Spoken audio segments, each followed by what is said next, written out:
बिस्मिल्लाहिर्रहमानिर्रहीम, अस्सलाम वालेकुम। डियर स्टूडेंट्स, आज का जो टॉपिक है वो इंटरनेशनल फाइनेंस के जो ट्रेड का पोर्शन है हमारा, तो इसमें ट्रांसफ़र प्राइसिंग के बारे में मैंने आपको बताना है कि ट्रांसफ़र प्राइसिंग क्या होती है और उसका बेसिकली मकसद क्या है। ट्रांसफ़र प्राइसिंग हम जिस वक्त एक पेरेंट और सब्सिडरी के रिलेशनशिप को देखते हैं तो उस वक्त हमारे जहन में एक आइडिया आता है कि ये माल को किस तरीके से ट्रांसफ़र करते हैं और किस प्राइस पे करते हैं। यहाँ एक बात वाज़ेह कर दूँ आपको कि पेरेंट कंपनी वो कंपनी होती है जो कि होल्डिंग कंपनी होती है, जिसके पास बहुत सी कंपनियाँ सब्सिडरी कंपनी के तौर पे काम करती हैं। नॉर्मली जो तरीक़ाकार ये है कि पेरेंट कंपनी वो कंपनी है जिसका 50% से ज़्यादा स्टेक किसी दूसरी कंपनी में होता है, और वो जो दूसरी कंपनी है वो पेरेंट कंपनी की सब्सिडरी कंपनी कहलाती है। जैसे मिसाल के तौर पर टोयोटा जापान की बहुत सी सब्सिडरीज जो हैं वो वर्ल्ड वाइड काम कर रही हैं। निसान कंपनी है गाड़ियाँ बनाने की, उसकी जो सब्सिडरीज़ हैं वो वर्ल्ड वाइड काम कर रही हैं। यानी उसकी जो इन अदर वर्ड्स हम कहते हैं आम जो सिंपल लैंग्वेज में है वो ब्रांच कह देते हैं। तो ब्रांच नॉर्मली ये है कि वो 100% ओन होती है। जिस तरह MCB बैंक कहीं पे ब्रांच खोल ले तो वो, या कोई शाख खोल ले तो उसको हम ब्रांच कहते हैं, सब्सिडरी नहीं कहेंगे। लेकिन अगर मिसाल के तौर पर अमेरिका में टोयोटा कंपनी कुछ ऑपरेशन शुरू करती है और वहाँ पर किसी कंपनी के अंदर इन्वेस्टमेंट करती है और 60% या 70% यानी मोर देन 50% स्टेक ले लेती है, तो ये जो टोयोटा कंपनी ऑफ जापान है ये पेरेंट कंपनी कहलाएगी, और अमेरिका में जो उसने कंपनी में इन्वेस्टमेंट की है या ख़रीदी है या इन अदर वर्ड्स मतलब है उसमें स्टेक लिया है तो वो सब्सिडरी कहलाएगी। इस तरह टोयोटा जापान की जो सब्सिडरीज़ हैं वो मुख्तलिफ़ ममालिक में है, चाइना में है, मलाइशिया में है, वियतनाम में है, तो ये मुख्तलिफ़ मुल्कों में काम कर रही हैं। अब कुछ कंपनियां ऐसी हैं टोयोटा की, कुछ चाइना में हैं, कुछ इंडिया में काम कर रही हैं। तो इन सब्सिडरीज कंपनीज़ के दरमियान भी गुड्स की बाइंग एंड सेलिंग होती है। तो अब वो किस प्राइस पे होती है और उसका क्या तरीक़ाकार होगा। मसला ये आता है कि ये जो टैक्स है, टैक्स रिजीम जो होता है, या मतलब मिसाल के तौर पर टैक्स हेवन जो होते हैं वो एक किस्म के शेल्टर देते हैं टैक्स से बचने का। तो सब्सिडरीज कंपनीज ऐसी प्राइस तय करती हैं जिसके ऊपर वो मिसाल के तौर पर प्रॉफिट ओवरऑल ज़्यादा कमा सकें। मैं कुछ एग्जांपल आपको देना चाहूँगा इस कॉन्सेप्ट को क्लियर करने के लिए। तो पहले ज़रा इस सब्सिडरी की जो डिफिनीशन है हम उसको ज़रा देखते हैं, फिर इस पर एग्जाम्पल के थ्रू मैं आपको समझाने की कोशिश करता हूँ। तो transfer pricing in internal price set by a company in an intra firm trade such as the price at which one subsidiary will sell a product to another subsidiary. इसकी मिसाल हम यूँ ले सकते हैं कि जैसे मैंने आपको अर्ज़ किया कि फ़र्ज़ करें टोयोटा कंपनी की सब्सिडरी एक पाकिस्तान में है और एक इंडिया में है। तो अगर मिसाल के तौर पर ये दो कंपनीज आपस में ट्रेड करना चाहती हैं, या मिसाल के तौर पर पाकिस्तानी कंपनी इंडियन कंपनी पे प्रोडक्ट बेचना चाहती है जो सब्सिडरी है टोयोटा की, यानी सब्सिडरी जो है वो पाकिस्तान में भी है टोयोटा की और इंडिया में भी है टोयोटा की, तो वो पाकिस्तानी सब्सिडरी जो टोयोटा की है वो इंडिया के अंदर जो टोयोटा की सब्सिडरी है उस पर कुछ सामान बेचना चाहती है। तो उसको नाम हम दे सकते हैं कि कंट्री ए को पाकिस्तान कर देते हैं और कंट्री बी को इंडिया कर देते हैं। तो वो किस प्राइस पे उसको सेल करेंगे। तो दो तरीके हैं जिसके थ्रू हो सकती है सेल। एक जो है, पहला मैंने लिखा है आर्म्स लेंथ प्राइस। इस आर्म्स लेंथ प्राइस को हम मार्केट प्राइस भी कहते हैं। इसको क्या कहते हैं? Market price.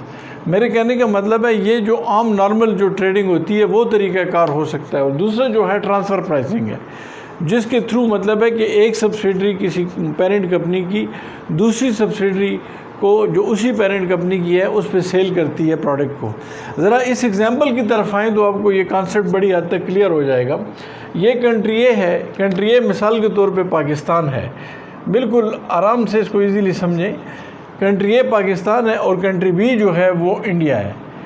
अब जो सब्सिडरी कंपनीज़ हैं वो टोयोटा की पाकिस्तान में भी है और सब्सिडरी कंपनी टोयोटा की इंडिया में भी है। और पेरेंट कंपनी कौन सी है? वो टोयोटा है, जो कि जापानी कंपनी है। अब ये दो सब्सिडरीज़ जो हैं, जो पाकिस्तान में हैं और एक इंडिया में है, ये आपस में बाइंग एंड सेलिंग करना चाहती हैं। अब जो आम तरीक़ाकार है वो ये है कि पाकिस्तानी फर्म या पाकिस्तानी कंपनी जो सब्सिडरी कंपनी है टोयोटा की, वो सेल करती है कितने पे? 10,000 पे। यानी बनाती कितने पे है? यानी कास्ट ऑफ सेल या कास्ट, जो प्रोडक्शन कास्ट ले लें आप, ठीक है, जो प्रोडक्ट बनाई जाती है वो कितने पे, या कास्ट ऑफ गुड्स सोल्ड हम कहते हैं, वो कितने पे बनाती है? 8,000 पे बनाती है या ख़रीदती है, और आगे कितने पे सेल करती है सब्सिडरी बी को। या मिसाल के तौर पे इंडिया में जो सब्सिडरी है, कंट्री बी में जो सब्सिडरी है, उस पर कितने का बेच रही है? 10,000 का। तो यहाँ पर थोड़ा गौर करें कि ये जो सब्सिडरी 1 है, जो कंट्री ए में है, पाकिस्तान में है, ये सब्सिडरी जो है टोयोटा की सब्सिडरी है। ये क्या करती है कि सेल करती है 10,000 रुपीज़ में, डॉलर में कर दें, $10,000 की सेल करती है। किसको? इंडिया के अंदर जो सब्सिडरी है, पार्ट्स वगैरह या कुछ और जो है चीज़ें जो related to the auto industry है, वो बेचती है। कितने का बेचती है? 10,000 का। और ख़रीदती कितनी है या बनाती कितने का है? $10,000 का। और बनाती कितनी की है? $8,000 की। इसका मतलब इधर ये हुआ है कि 8,000 का बना के 10,000 का बेच दिया। तो 10,000 का जब बेच दिया कंट्री बी में, इंडिया के अंदर टोयोटा की सब्सिडरी पे, तो वहाँ पे वो ख़रीद कितने कर रही है? 10,000 का। ज़ाहिर बात है कि ये सेल हो रही है तो ये परचेज़ हो रही है। और आगे फिर वो जो सब्सिडरी है इंडिया के अंदर है, जो टोयोटा की है, वो आगे किसी और पे जो सेल करती है या बेचती है, वो कितने का बेच रही है? $12,000 का। कितने का बेच रही है? $12,000 का, $12,000 का।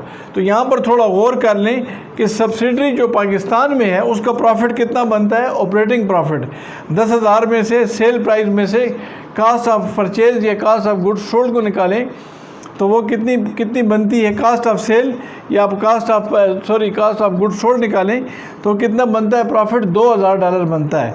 और जो इंडिया के अंदर जो प्रोडक्ट है, जो मतलब है इस पे इसने बेची है सब्सिडरी ने, उसने ख़रीदी कितने की है? 10,000 की, और बेच कितने की रही है? 12,000 की। तो कितना प्रॉफिट कमा रहे हैं? 2,000।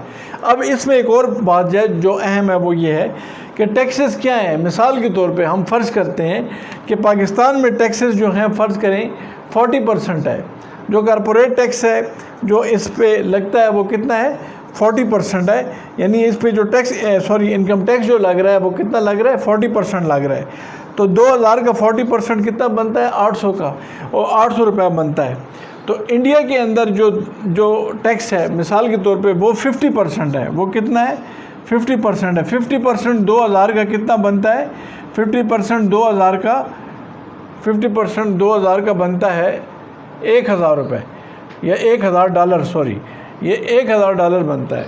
अब आप ज़रा गौर करें कि इस 2,000 ऑपरेटिंग प्रॉफिट में से जब हम टैक्सेस माइनस करते हैं तो हमारे पास नेट प्रॉफिट कितना रह जाता है? 12,000।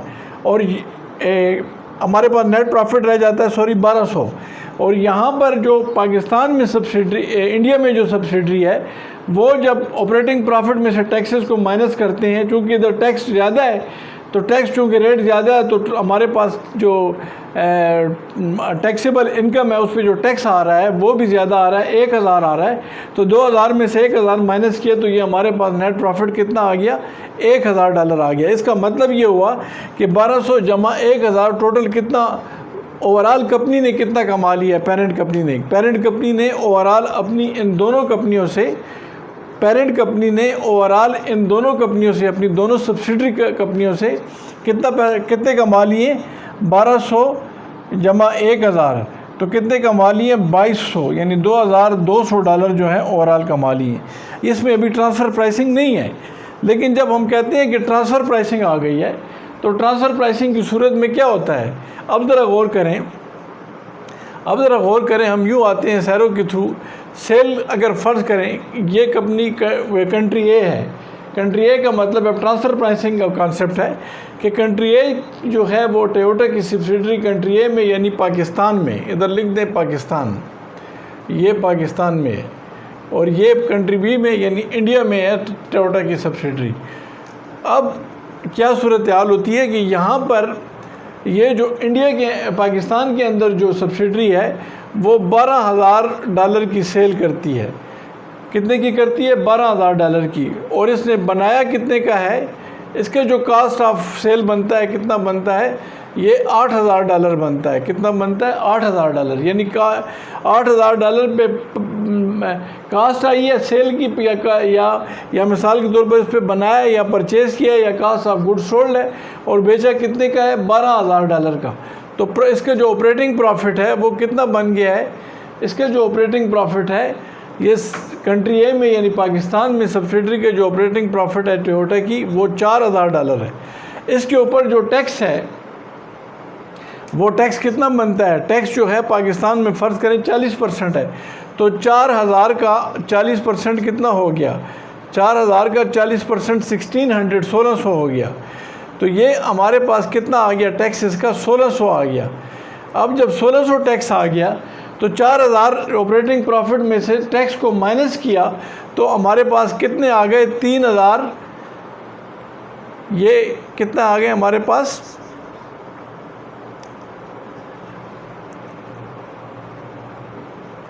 ये बन गए कितने? 2,400 यानी 2,400। अब यहाँ पर थोड़ा सा गौर करें कि ये यहाँ पर जो टैक्सेस हैं 40% है इन कंट्री ए में। तो यहाँ पर उसी लिहाज से हमने जाना है कि जो टैक्सेस हैं वो कितने बनते हैं। लेकिन यहाँ पर जो कंट्री बी है यानी इंडिया में जो इंडिया है, अब यहाँ पर जो सब्सिडरी है वो बेसिकली ये सामान कितने का ले रही है? $12,000 का। कितने का ले रही है? $12,000 का ले रही है। और यहाँ पर इसकी जो हम ये फ़र्ज़ करते हैं कि ये $12,000 का ले रही है, इससे ज़ाहिर बात है जब कंट्री पाकिस्तान के अंदर सब्सिडरी इंडिया में सामान भिजवा रही है तो $12,000 का भिजवा रही है। तो इसका मतलब ये हुआ कि $12,000 का इंडिया के अंदर सब्सिडरी ख़रीद रही है। और फिर हम ये भी फ़र्ज़ करते हैं कि इंडिया की जो सब्सिडरी है ये $12,000 पे फ़रोख्त भी करती है, यानी कोई प्रॉफिट नहीं हो रहा। इसके जो हमारे पास प्रॉफिट है वो क्या है? नील है। चूँकि प्रॉफिट नील है तो उसके ऊपर टैक्स भी नील आएगा। लिहाजा हम ये कहते हैं कि इधर टोटल ओवरऑल जो सेविंग होगी वो कितनी हो जाएगी? वो सेविंग बनती कितनी है? यानी टोटल जो प्रॉफिट आएगा कितना आ जाएगा? $2,400। तो $2,400 अगर आप देखें नॉर्मल प्राइसिंग को देखें तो या नॉर्मल जो मार्केट प्राइस है वैसे उसमें जो आता है दोनों को मिला के 2,200 आता है। लेकिन ट्रांसफ़र प्राइसिंग की वजह से वो जो प्रॉफिट आ रहा है वो कितना आ रहा है? वो आता है $2,400, यानी उससे फिर भी ज़्यादा आ रहा है। तो ट्रांसफ़र प्राइसिंग का क्या फ़ायदा होता है? ट्रांसफ़र प्राइसिंग का ये फ़ायदा होता है कि ट्रांसफ़र प्राइसिंग में ट्रांसफ़र प्राइसिंग के अंदर जो सब्सिडरीज़ हैं वो आपस में एक ऐसी प्राइस डिसाइड करते हैं कि वो टैक्स जिस कंट्री के अंदर टैक्स कम है वहाँ पर प्रॉफिट को मैक्सिमाइज़ किया जा सके, और जिस कंट्री के अंदर टैक्स ज़्यादा है तो वहाँ पर प्रॉफिट को मिनिमाइज़ किया जा सके ताकि टैक्स कम से कम लगे। इसी तरह आपने देखा है कि यहाँ पर कोशिश क्या की गई है? यहाँ पर कोशिश ये की गई है कि पाकिस्तान में चूँकि इंडिया में चूँकि टैक्स 50% है फ़र्ज़ करें और पाकिस्तान में 40% है, तो इंडिया के अंदर टैक्स से बचने के लिए जिस प्राइस पे ख़रीदा है उसी पे बेच दिया है। तो इसको हम क्या कह रहे हैं? ट्रांसफ़र प्राइसिंग कह रहे हैं। तो यहाँ पर ट्रांसफ़र प्राइसिंग की स्ट्रेटजी नॉर्मली उस वक्त इस्तेमाल की जाती है जब एक मल्टीनेशनल कंपनी यानी जो कि एक पेरेंट कंपनी होती है उसकी सब्सिडरीज या यूनिट्स जो हैं वो आपस में बाइंग एंड सेलिंग करते हैं, तो वो जिस प्राइस पे करते हैं उसको ट्रांसफ़र प्राइसिंग कहते हैं, ताकि वो टैक्स के जो बर्डन है उसको मिनिमम कर सकें, कम से कम रख सकें। तो उम्मीद है कि इस लेक्चर की आपको समझ आ गई होगी। तो इंशाल्लाह कुछ कमेंट्स हो तो उसमें आप कमेंट्स बॉक्स में दे सकते हैं। शुक्रिया। अस्सलाम वालेकुम।